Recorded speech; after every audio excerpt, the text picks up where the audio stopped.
Welcome to the Windows Computer and Technology channel. And one of the things that has always been a little worrisome in Android is the fact that there has been so many times that apps that were in the Google Play Store were either malicious or close to malicious and, stealing data and sometimes have privacy issues.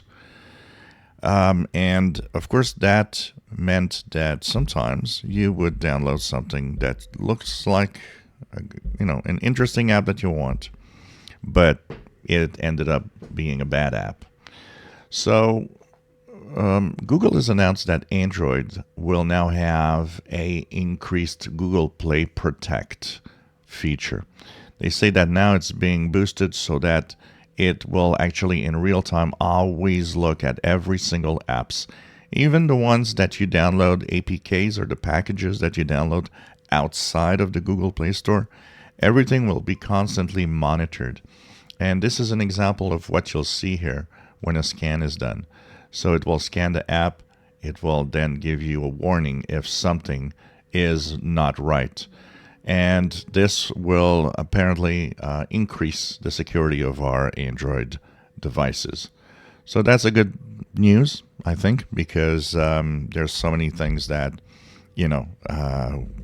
we shouldn't be being scared of. We shouldn't be scared of downloading an app from the Google Play Store, like Apple users shouldn't be scared of downloading any apps from the iOS App Store.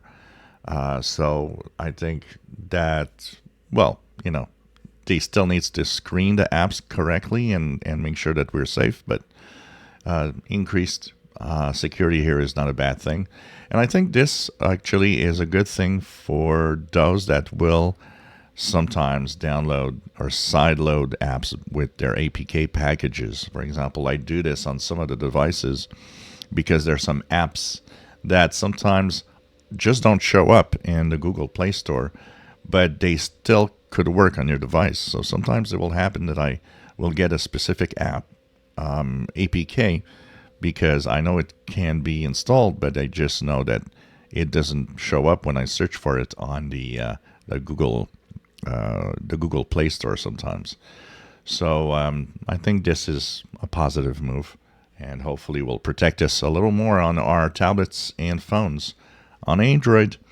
If you enjoy my videos, please subscribe, give us thumbs up. Thank you for watching.